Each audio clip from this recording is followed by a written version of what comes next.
Welcome to another CleaveTech Tech Tips video.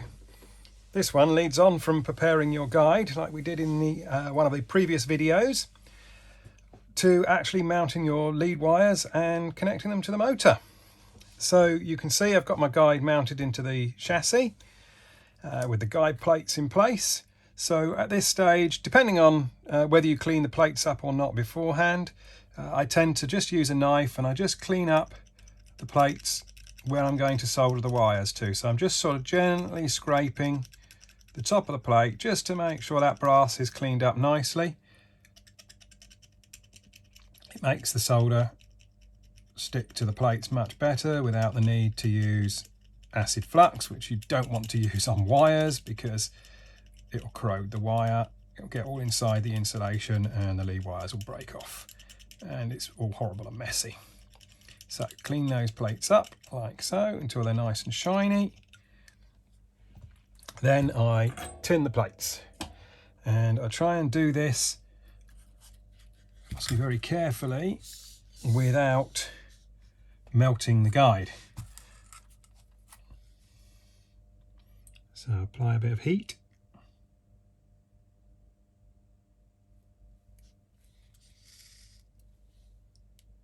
And then melt the solder onto the guide plate, and there we go. Same the other side. Apply a bit of heat.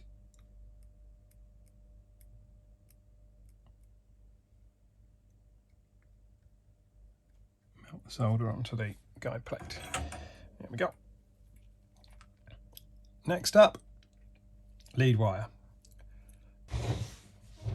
Once you've tinned your guide lead wire plates, you're then ready to get your lead wires.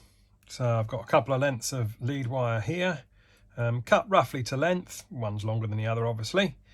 I've stripped a little bit of insulation off each end and tinned. So I'm going to start at the motor end, basically. So I'm going to, it's probably easier to thread them through these holes first.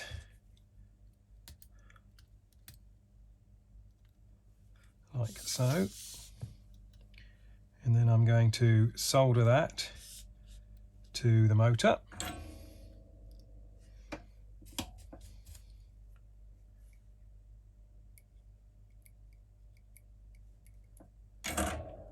Like so. Take the other lead wire. Again, thread that through there.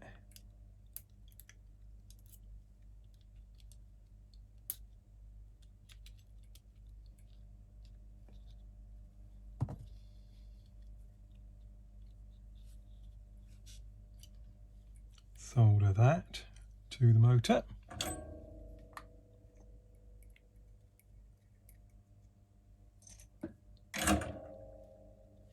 Checking that both of them are nice, good joints, no dry jointing there.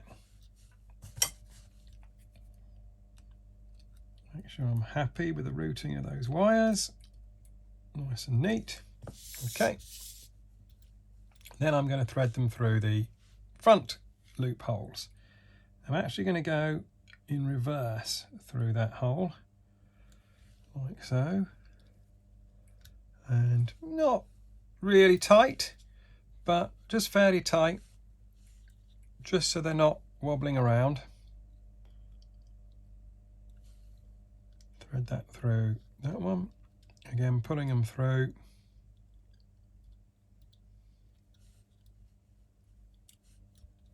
Encouraging them to sit neatly like that into the chassis. Now, I'm going to check how are the lengths of wire. Okay, so I'm just going to put them fairly tight either side of the guide like that, and I can see one of them is slightly longer than the other one, so I'm just going to trim that off so that they match in terms of length like that. Then I'm going to strip about 3mm off insulation off the end of the wire.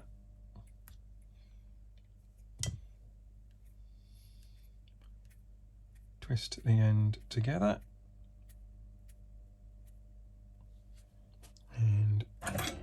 tin the end. Make sure it's tinned all round, but not overdoing it with the solder, because you don't want the solder to run down inside the insulation and stiffen up the lead wire.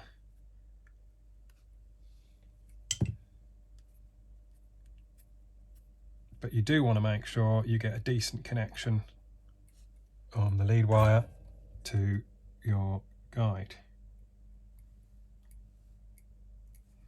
Okay, all tinned.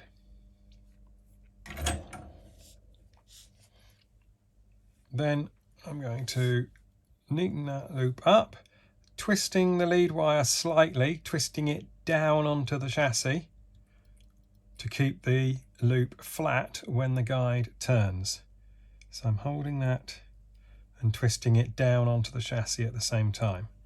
Holding it in place just so that the insulation goes slightly into the slot onto the guide, and then I can heat it up gently, not melting the guide.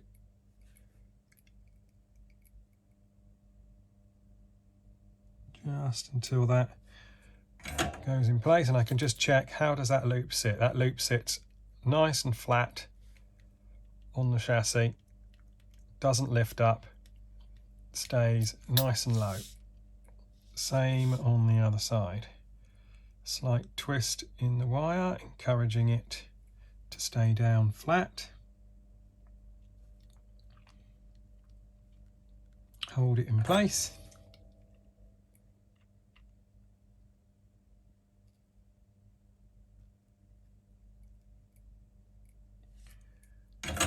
Like so.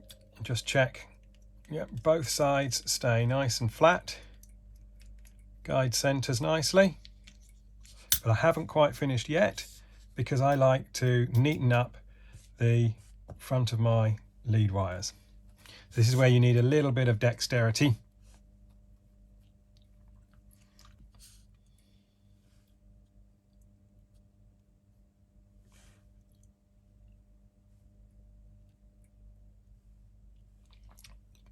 So what I'm about to do here is to neaten up the end of this lead wire here onto the guide and make sure it's nice and flat and has a lovely sort of shiny solder joint as well.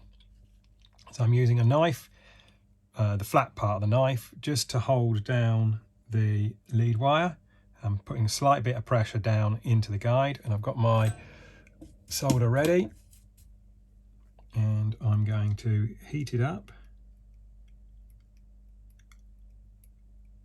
That's going to push down into there, and I'm just going to put a small blob of solder over the top very quickly, and that solder runs nicely over the joint and leaves you a nice shiny rounded solder joint, so there's no rough edges at the top of your guide for any accidents to catch on and pull your lead wire off. That's really nice and smooth, and I'm going to do the same on the other side. There we go. We're now ready to do the other side.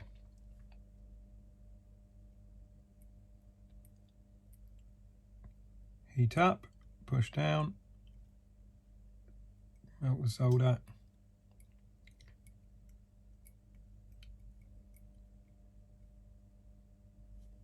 There we go. A nice rounded, shiny solder joint. And the last thing to do is just to clean up the top of your guide, get rid of any flux or flux paste from the solder.